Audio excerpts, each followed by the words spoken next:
أنصح بها النصيحة من خلال تجربتي، أنا أنصح بها الشباب إنه أنت لا تكتب إلا أن تكتب، لا تكتب القصيدة إلا أن تكتب القصيدة. دائما أنا أنصح الشباب أن ينتظر لحظة ولادة القصيدة. الشاعر إذا كان مغرور تواضع الشاعر جمال الشاعر، تواضع الإنسان جمال الإنسان. علامة خايف شمالك، علامك لا قلب عندك ولا إحساس ضلالك، تعذبني وأصيح تخين وترد وتقول لي بلسانك أظل ميت شوالك، يا نجمة وبعيدة وما وصل سيوس هنيالك الدنيا لك. زعلان بس يا زعل لما ترد للصدق قبل المنادى أجي، وشلون جاي أجي أركض ركض محترق. زعلان بس يا زعل لما ترد للصدق. من الكبير الاسم المهم الجبل المدرسة الشعرية كاظم إسماعيل القاطع إلى اسم وجبل ورائد من رواد مدينة الرفاعي، الاسم المشهور والمحبوب في مدينة الرفاعي. ويانا الشاعر الكبير عبد الأمير الشويلي. حياكم الله. حياك الله. بعد عمري عمو، شلونكم؟ زينين؟ الله يحفظك الله يديمك. شو اخباركم اموركم؟ الحمد لله. رمضان كريم عليكم. ان شاء الله علينا وعليك. بعد عمره عمو. شو اخباركم؟ شنو هالقطعه هاي صار فترات طويله ما شايفيكم. والله يا عمي هذه الدنيا يعني بظروفكم هاي حياتنا هيك. والله احنا مشيناها خطى كتبت علينا ومن كتبت عليه خطى مشاها. نحن وكأنما انتم مسيرين. عجيب. الله يحفظكم عمو. عمو السؤال يعني هذا من البديهيات بالبرنامج انه دائما اسال هذا السؤال، شلون كانت بدايتك ويا سنه بديت بكتابه الشعر؟ والله الشعر بالواقع الكل يعرف، كل الشعراء يعرفون هاي الحقيقه، الشعر هو هاجس من الطفوله.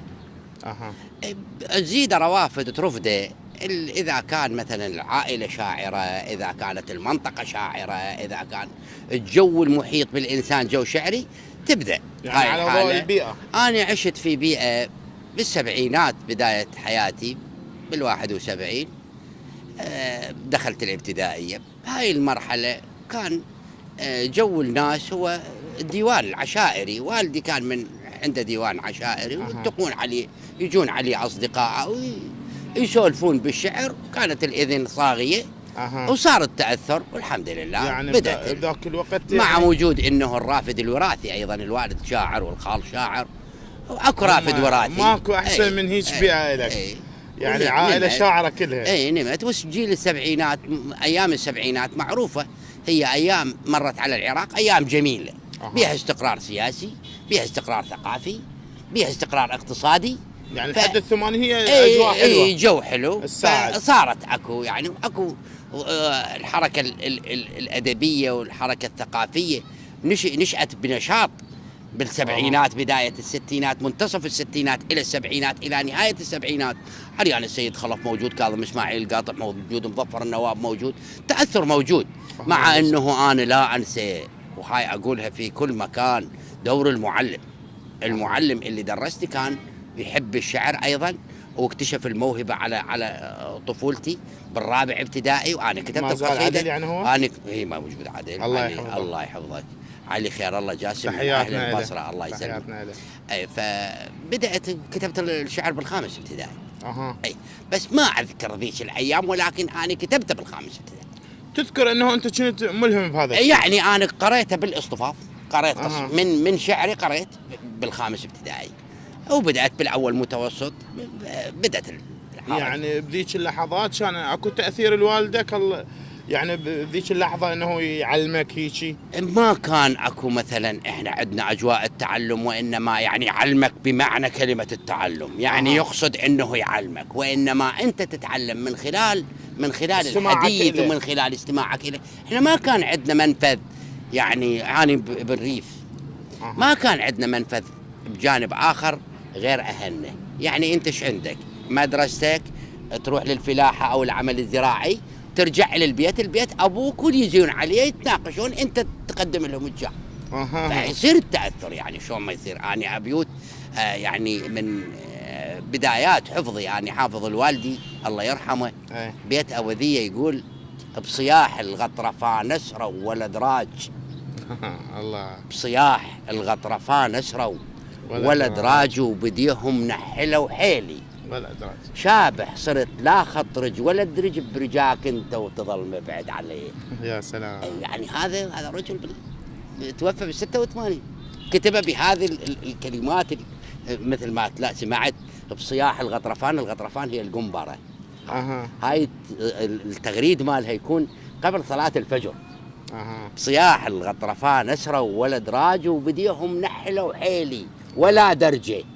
شابح صرت لا خطرج ولا درج برجعك انت وتظل مبعد. يا سلام. شو ما نتأثر طبعا. اي طبعا. وخاصة اذا يعني قدامك تشوف هيك نوعية وهيك طاقة. اي موجود يعني موجود يعني اكو بيتين مشهورات.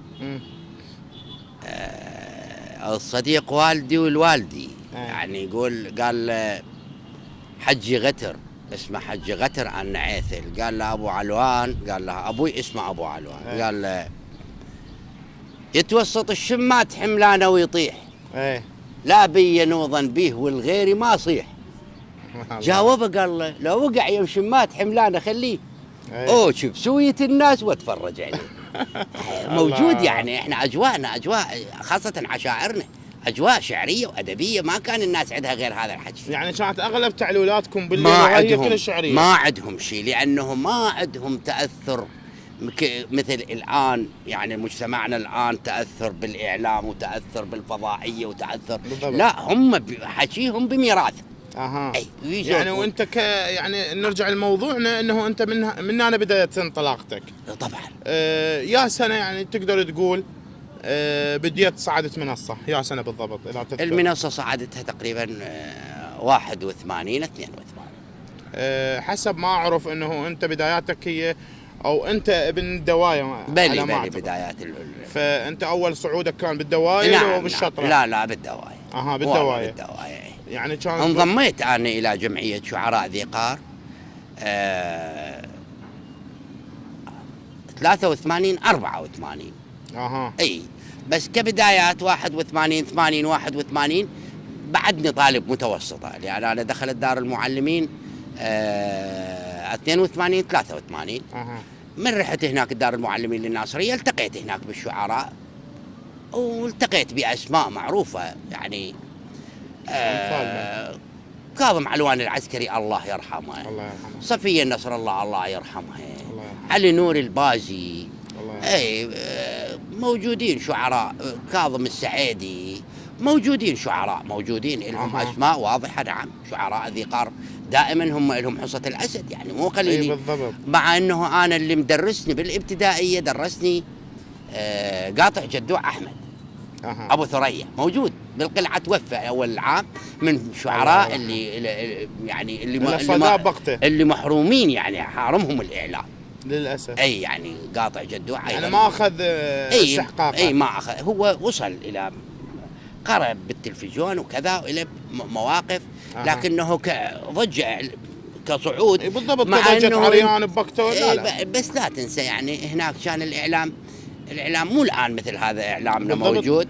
هي العراق كانت الكل يعرف كانت فضائية واحدة. هاي التلفزيون العراقي يبدأ بالستة وينتهي ب12. اي بالضبط. إذاعة بغداد إذاعة صوت الجماهير. ماكو شيء لا موبايلات لا ماكو شيء ماكو شيء. بس هو كاسم موجود.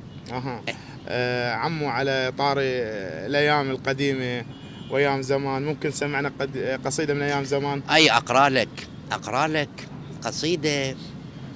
هاي القصيده عمرها وهي من بدايات وبالثمانينات يعني بعدني متوسطه. القصيده غزل موضوعها تعرف احنا ابناء ريف ما نشوف حلوه محرومين. فاجيت اسدد فاتوره الماء وكان اكو براد للماء موجود بالغرفه مال الموظفين اللي اسدد يومهم. فكان اكو انسان ما نذكر الاسماء، انسان جميل بهذا المكان. انا رجفت حقيقه، احنا ابناء الريف نخجل. رجفت.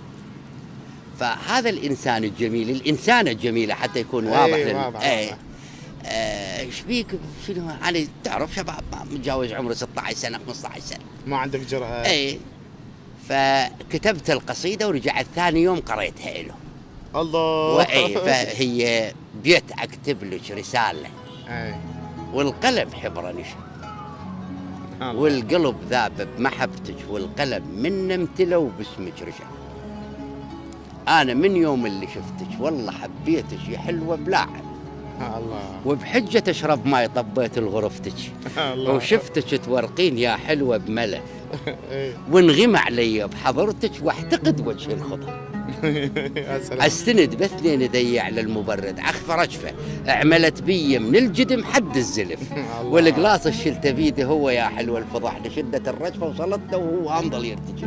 الله الله يا سلام. منين ابدي وبي من تعلقت روحي من تقاسيمك يا حلوة يا وصف. تعلقت روحي بجبينك بالعيون من تمرين مسلهمة وعني غضيت الطرف. تعلقت روحي بمشيتك لو عشقت الوجنة والخد الترف لو عشقت الديرم البش فرمان الشمال مطعم بقهوة السلام. الله الله. يشهد القصة وجفوفه واللي شباك بنا بعرض النجم. إن كانت تحبين وتقدرين حبنا أنا لبس الدنيا بدل الخاطر عيونك وزن وسر هوانا بقلب شيله وتظل ما بيناتنا كلمة شرف. انت حلوة والله حلوة والله لو شافك الكافر يعبد الله ويحترف. وانا احبك انا اريدك كلمة اقول انها بصراحة ولا ادور ولا الله الله. هاي كانت من بدايات شعر. يا سلام يا سلام سبحان الله. يعني شوف حتى بدايتك وكان يعني الغزل مالتك كان يعني مثل ما تقول شفاف. شفاف عفيف يعني ما بي هذا المس او التغزل بغير اشياء. لا سبحان الله. لا احنا كل بحياتنا يعني وانا اقولها وخلي يسمعوها الشباب. احنا ما كنا نكتب بالمؤنث نكتب من خجلنا نخاطب المؤنث بالمذكر. ايه بكلمة نعم ريح القلب. مو دوم كلمة لاله. ومو دوم تدلل علي مليت هاي الحال. الله. ديوان صدرك يا ترفعون اللي يشوف دلاله. اي والله. وعون الحظ بمحبتك وتصير من عياله. يا سلام. قضية شرف. الله يخلق الله الوصف كل الوصف يحلال. سنين احبه وما نشد وما قال هذا شماله. كل هذا صابر وانتظر وانشد على الشتاله والله لو عندكم رقم كنت تسكن البداله. الله الله الله الله الله. اكو شيء غريب بالموضوع. تعرف انت عمو الكل جيل لهجه ولغه اللي مثل ما تقول هسه احنا نشوف الحداثه موجوده حاليا بالسابق كانت اكو حسه بالموضوع. فلون يختلف عن اللون. انا اشوف هسه كلماتك وكانما الامس كاتبها سبحان الله وهي سنين تقول لي بيها. مو المشكله احنا ربينا في الاجواء اللي الكل يعرف يعني انا مو ابالغ. اجواء نهايه السبعينات بدايه الثمانينات او مرحله السبعينات هي مرحله تطور ثقافه بالعراق. اي نعم. حركات فكريه حركات حزبيه حركات سياسيه حركات تثقيفيه عامه تشوف النشاط الفكري كلش عالي. انا اقول لك بلا يعني حتى اذا يزعل علينا الان لا اكثر من الان. اي لانه الكتاب مو مثل الموبايل. اكيد احنا نقرا. احنا كنا نسكن المكتبه. اي فكل يش مقارب اللغه ما تغير شيء. يعني الحشه ابعد مني انا اكتب بها الحشه مو ما اكتب. اي اكتب اضرب لك. كان قصدي انه لونك شفاف يعني ما متاثر وكانما ما متاثر بهذا الشيء. للعلم نقطه ايجابيه انا اشوفها. وهذا اللون اللي ثبت ورسخه الكبير كاظم اسماعيل قاطع. انا ليش بديت حلقه اليوم كاظم اسماعيل قاطع؟ لان انا اشوف سبحان الله لون متقارب بيناتهم. نعم احنا اكو تاثر بكاظم واكو تاثر بعريان. انا بالابتدائيه يعني بالاول ابتدائي كانت جريده تصدر وقصيده كاظم اسماعيل قاطع قراها اخوي انا حفظت.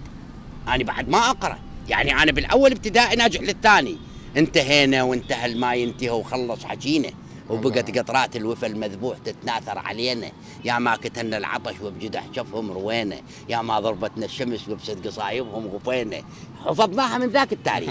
فاحنا متاثرين بالضبط. طبعا الشعر لابد ان يكون الشاعر الشاب ان ينتج على موروثه، على موروثه الثقافي لوطنه وللناسه وللمبدعين شعب.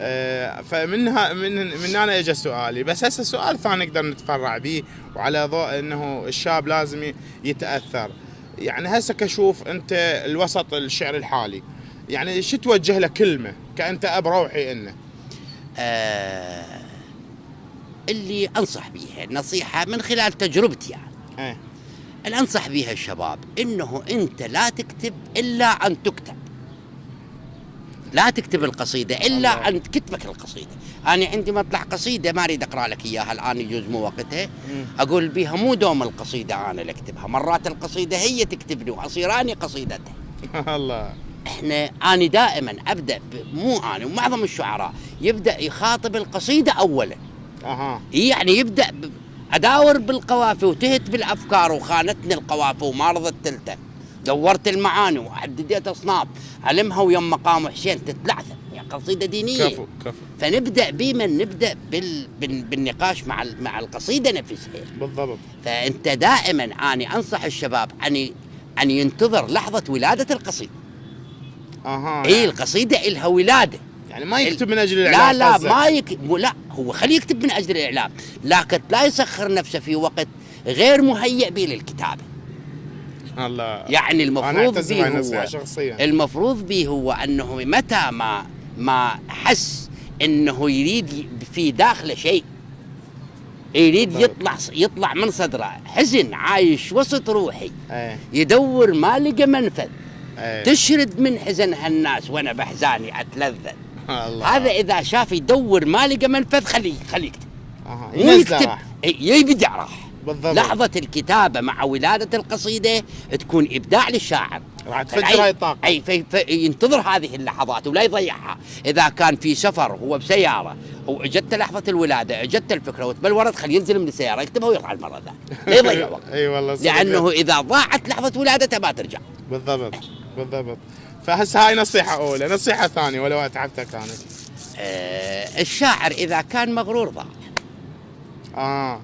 تواضع الشاعر جمال الشاعر. بالضبط. تواضع الإنسان جمال الإنسان، عليه أن يكون متواضع جدا. من تواضع لله رفعه. جدا. بالضبط. يكون بسيط، لأنه لا يشوف أكو يعني بعض شبابنا قد يصل إلى مراحل هنيئا لمن يصل. كل من بوقته، لكنه عليه أنه ما يوصل خليه يحس نفسه بأنه هو واحد من الناس ويكتب للناس. بالضبط. هو لربما يعني الانسان كل ما شاف غيره بمنظور المفروض يكون اقل من هذا الشيء. لا هو لا بداخله، خله هو امام. بعض الاحيان الانسان يحتاج انه يقف او يجلس او يتحدث بنوع من الكبرياء كذا، لكنه بداخله خله يهيئ نفسه من الداخل بانه هو ترى انسان عادي، ترى هاي امكانيات وعطاء الله عز وجل، يعني يهذب ذاته. يهذب ذاته. بالضبط. عمو، يعني السؤال أنا آسف أتدخل بخصوصياتك، ولكن سؤال يعني بقتكم أخذت استحقاقك الإعلامي؟ ما كان أكو تسليط الأضواء، ما كان أكو إعلام واقعا. يعني أنت هذا السؤال يطرح على الفضائيات، يطرح وأنا أسمع دائما وماكو أشوف واحد يجاوبه الإجابة الصحيحة أو الإجابة الدقيقة. الإجابة عن هذا السؤال كما يلي يا ابن أخي، وهي إنه إحنا ربينا في وقت يجب أن تكون أنت مسخر لهذا الطريق، لشخص واحد أو لحزب واحد، إلا تحصل حقك الإعلامي ويطوك ويرفعوك. أما إذا كنت لذاتك أو كنت للناس، لا، ما إلك أحد، ما حد يعطيك حق. عجيب. ماكو شيء. زين احنا ما وعينا ذاك. ماكو شيء. يعني انت اما انه تكتب مسخر بافكار حتى لو ما تؤمن بيها. بالضبط. مسير. بهاي الحاله انت طبعا تحصل اعلام وتحصل كذا وتحصل دعم مادي ومعنوي، لكنه اما انه انت تكتب بالطريقه اللي قلتها قبل شويه، انه تكتب عند ولاده القصيده وتنتظر ولاده القصيده وتنتظر ان تكتب الحقيقه اللي تعيشها ومشاعرك اللي بداخلك، لا ما حد ما تحصل حقك. يعني تديش اللحظه سوق مالك. ما إلك. ماكو شرايط. شرايتك لا، شرايتك مجتمع. انت تصير شاعر مجتمع، والمشكله شاعر شعبي. بالضبط. والمشكله انا اشوف انه اكثر شيء اثر عليكم هو ماكو يعني هاي الحداثه الموجوده اليوم، السوشيال ميديا، الموبايل، الفيس، الفد شي. طبعا ماكو. يعني كان صعوبه ماكو. انتقال إيه، قصائد ماكو كل الناس. ماكو. يعني انت شنو، احنا في كل شيء جيلنا ما عنده هذا شنو احنا شلون كنا نكتب لصديقاتنا رسائل؟ شلون؟ نكتبها نحطها بورقه ونحطها بشخاطه، شخاطه هاي الكبريت، ايه. نحطها بشخاطه وهي تشوفها تمشي وانت تشمرها بالشارع، هي شافتك دبتها تجي داخل. إيه، وسائل بدائيه. لا اكو ناس الحدث يرقمون هيك. على طاري الحب، نسمع قصيده على الحب. ألف هنيال هنيالك لأنك راضي بأحوالك، ايه.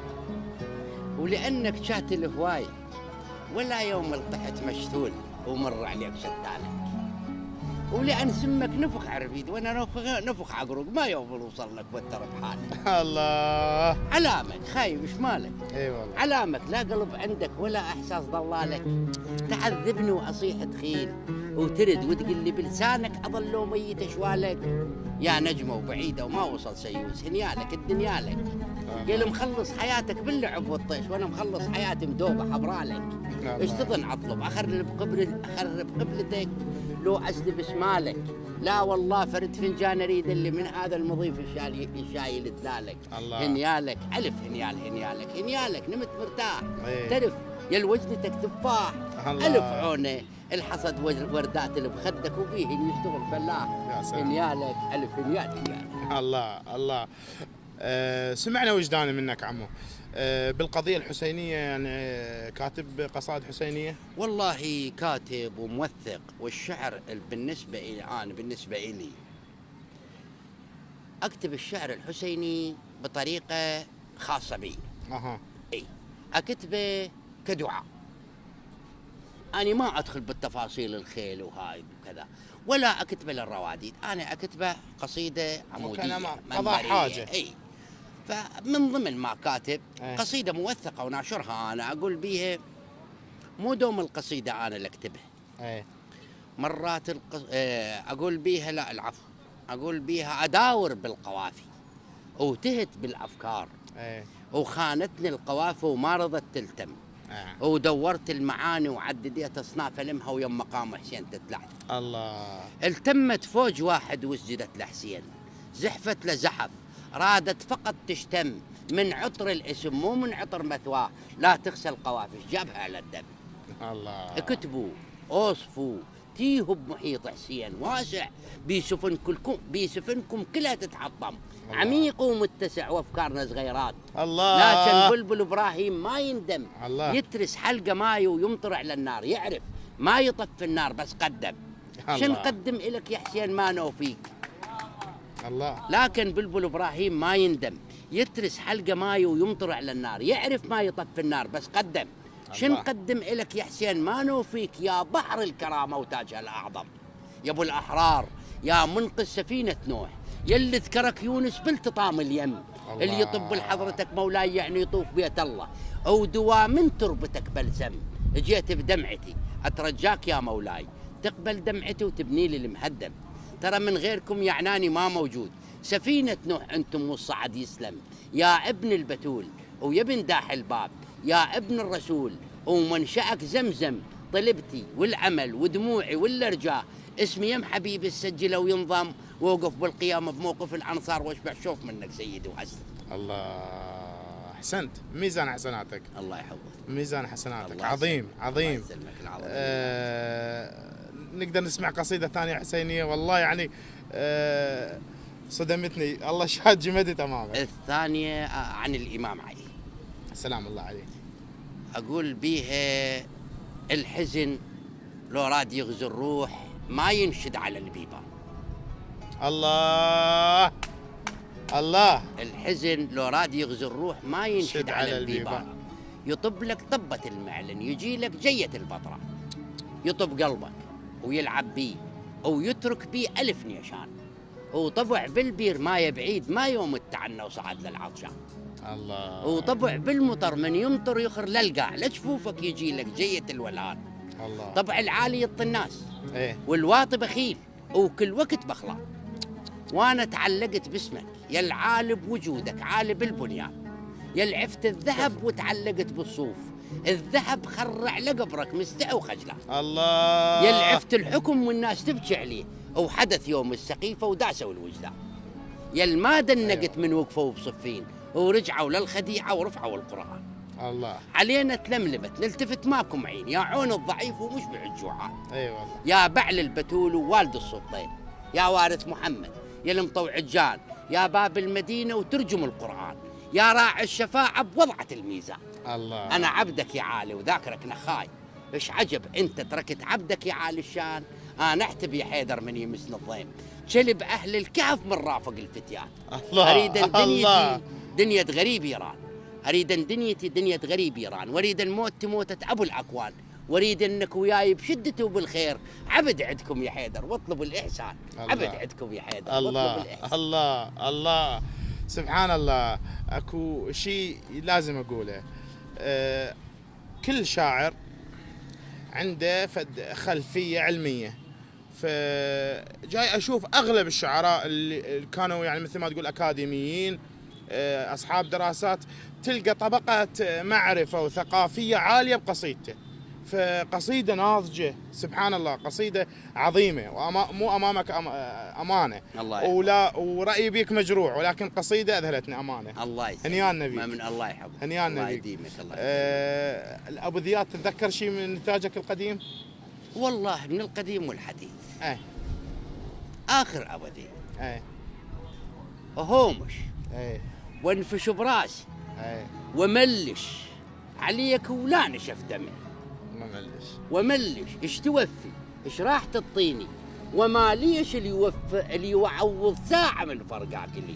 الله. مثل نفط الرفاعي مثل نفط الرفاعي القلب يسراي. ايه. وش كثر جدمي عليهم كان يسرى. بادل بالحمل يمناي يسراي. يسراي صبرت لو ما انقطع ل2 يدي. الله. الله. الله. جميل جميل. سيف اللحظ به الكره يا رب. ايه. ولا خد شبيه البدر يا رب. يوروب خد زبد موش منمس مثل النمش، ما يلمس ما الله. ينباس ما ينجاز. الله. موجر نار قالب ثلج عزيت جليت مليت. الله. الله. إلهش هالمصيبة اللي علي يا رب، جمال أهل السماء وأهل الأرض. الله. الله. الله. الله. اكو دارم لك مشهور دائما ويتنقل. والله الآن هذا الدارمي أصبح من التراث، لكنه من الموروثات، لكنه هو نحب نوثق. أي الدارمي هذا يقول يا ناس أنا فردي أصفج ودقدف. أيه. والوادم بشفين شف ما وصلت. الله. عيد يا ناس أنا فردي أصفج ودقدف. اي. والوادم بشفين شف ما وصلت. الله. مع الله. انه انا عندي إيه زيبق بشف سكران خلتني دنياي. ايه. لا اثبت على الراحه ولا عجبت دماء. الله. الله. الله. زيبق بشف سكران خلتني دنياي. ايه. لا اثبت على الراحه ولا عجبت دماء. الله. الله. الله. امانه يعني الوقت وياك يقضي هيك يعني ثواني، ف يعني تعبناك احنا. شكرا لك شكرا لك. فقصيده للختام. والله انا قبل الا اختم ايه انا اتمنى لكم انتم ذول الشباب، بما انه احنا الله عز وجل هيأ لنا من علمنا ومن ساعدنا ومن دفعنا، انه انتم تنقلون هذا التراث الجميل، شعر الشعب العراقي الراقي اللي كل العقليات كل الامم اذا سمعت شعرها ما يجذبك. بالضبط. كما الشعر الشعبي العراقي. بالضبط. انه يوفقكم ويعطيكم التوفيق بانه تحملون هذه رايه الشعر، الكلمه الطيبه ما بين الناس وتوصلوها الى اهلها. وبوجودكم وبدعمكم امانه. اختم ايه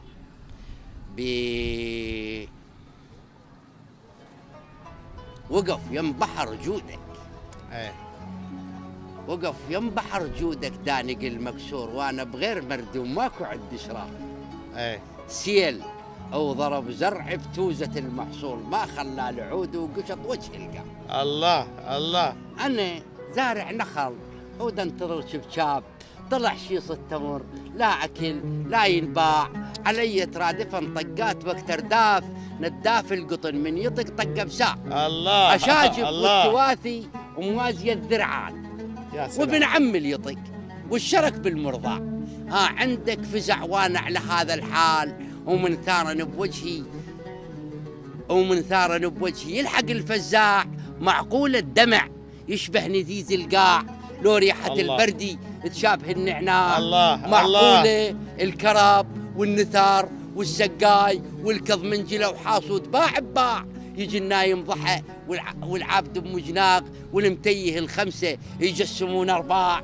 معقول المبرق الله الله معقول المبرقع من نسل شاهين حر، وربات حر وصيده بالمطلع، تاري يصير بومه يدور الزفرات وصفه. ولا رفرف جناحه بتوزة المرباع.